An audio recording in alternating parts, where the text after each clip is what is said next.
सैया मिले लड़कैया मैं का करूं, सैया मिले लड़कैया मैं का करूं, सैया मिले लड़कैया मैं का करूं, सैया मिले लड़कैया मैं का करूं।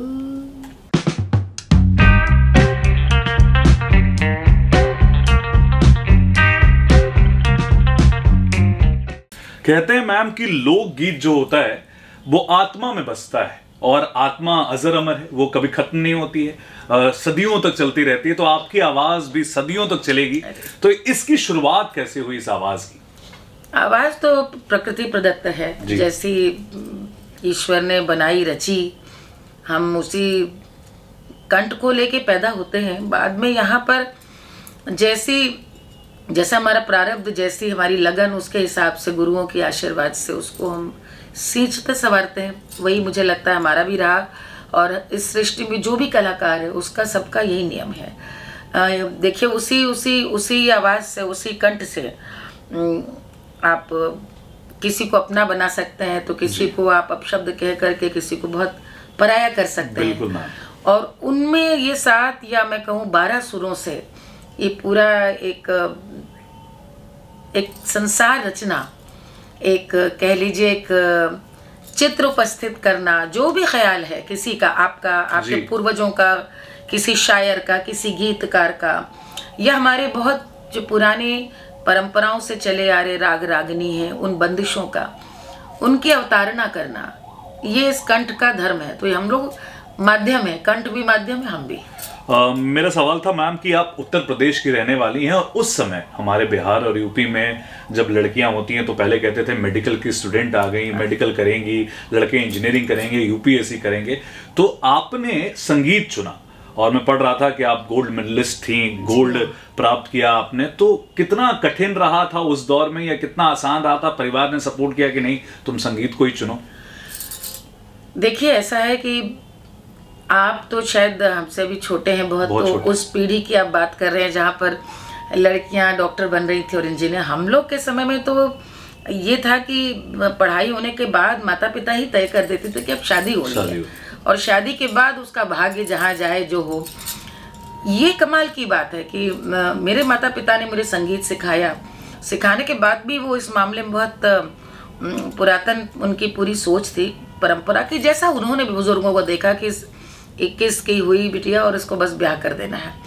उसके बाद जैसा कि आपने फरमाया कि गोल्ड मेडलिस्ट थी, तो यस, हिस्ट्री ऑनर्स में मैं गोल्ड मेडलिस्ट थी, और यहाँ तक कि भातखंडे में भी जो मेरा म्यूज़िक का जो हमारा यूनिवर्सिटी थी उसमें भी टॉप किया था मैंने, और मेरी यूपी में इंटरमीडिएट में भी स्टेट में रैंक थी।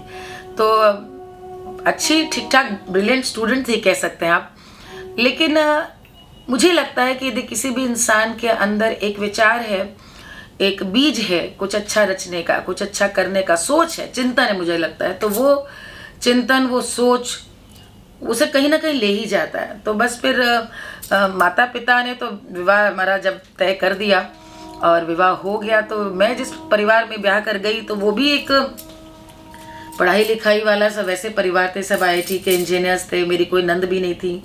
और सास को भी थोड़ा सा अजीब ही लगा कि ये तो उन्हें पता था कि मैं गाती हूँ, क्योंकि मैं ऑलरेडी यहाँ मैं बताती चलूँ, क्योंकि कई लोगों को इस मामले में गलत फहमी है कि मैं एक बाकायदा स्टेज आर्टिस्ट थी जब मेरी शादी हुई है।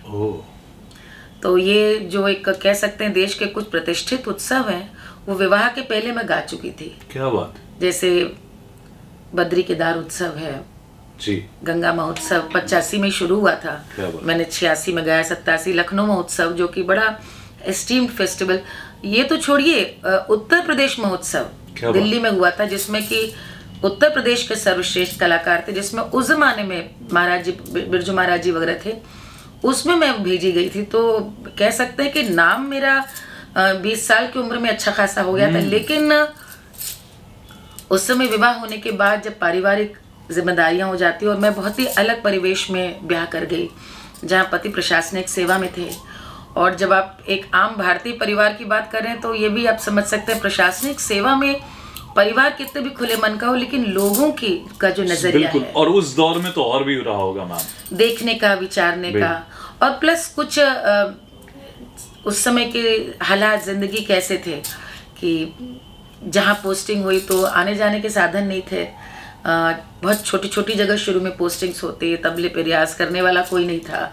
तो हमें भी यही लगा कि अब कहानी ख़त्म है, अब आगे तो ये कुछ होना नहीं है।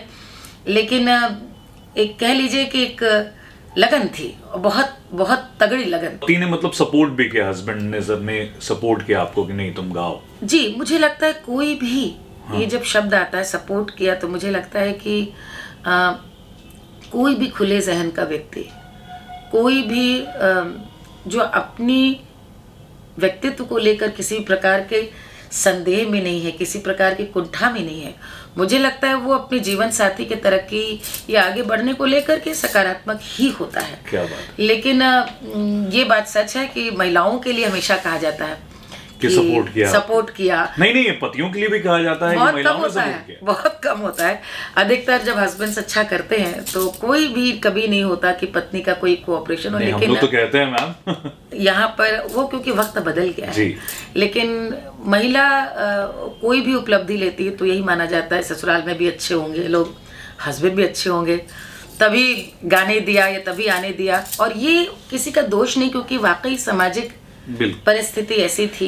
लेकिन मुझे ये लगता है कि सामने खुद ही आना पड़ता है। हम आगे बढ़े तो वो 2 लाइनें मेरा बहुत फेवरेट है। कौन सा? सैया में लड़कैया मैं क्या करूं, सैया में लड़कैया मैं क्या करूं, सैया में लड़कैया मैं क्या करूं, सैया मिले लड़कैया मैं क्या करूं, सैया मिले लड़कैया मैं क्या करूं, सब कुछ। मैम हमारे एक फॉर्मेट है विजेता की बातें में रैपिड फायर। जब हम कैलाश खेर सर से मिले तो उन्होंने तीव्र अग्नि राउंड इसको नाम दे दिया।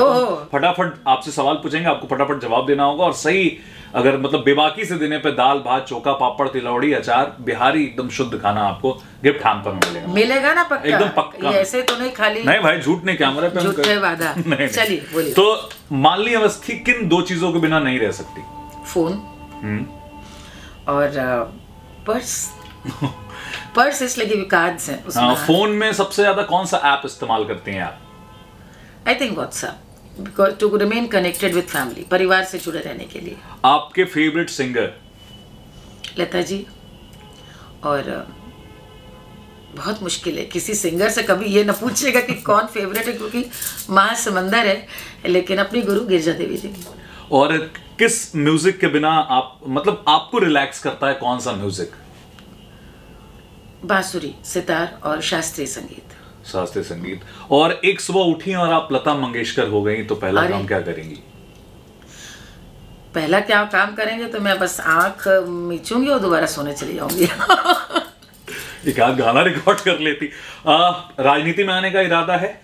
नहीं, मुझे पता नहीं लोग क्यों, सारे कलाकारों ने जा जा करके ऐसा कर दिया कि हर कोई यही पूछता है। देखिए, राजनीति में आदमी 2 कारणों से जाता है, एक तो बदलाव के लिए, दूसरा ताकत के लिए। मुझे लगता है कि इतने सालों की मेहनत में हमने ये बदलाव लाने में मैं थोड़ा सा समर्थ हुई हूँ कि महिलाएं या युवा आप जो हैं वो होने में अभिमान महसूस करें, आप अपनी माटी से जुड़े रहने। ये बहुत बड़ा सोशल चेंज है जो मुझे लगता है थोड़ा बहुत उसमें मैं सफल हुई हूँ। बॉलीवुड संगीत या लोक संगीत किसको पसंद करती हैं आप? लोक संगीत ऑफ कोर्स। क्या बात है मैम, आप यूपी के हैं और राम के लिए 2 शब्द न कहें गाए नहीं तो वो ये पूरा प्रोग्राम यही कराए तो वहां सुनिएगा। हाँ, बस 2 लाइन मैम। राम जी के भैले जनमवा चलहो करियाई दर्शनवा, राम जी के भैले जनमवा चलहो करियाई दर्शनवा। तो अभी हमारे साथ थी जानी मानी लोक गायिका पद्मश्री मालिनी अवस्थी। हाय, मैं हूं आरजे विजेता, पूरे सिटी के साथ करने वाइब। कीजिए अभी लाइक शेयर एंड सब्सक्राइब।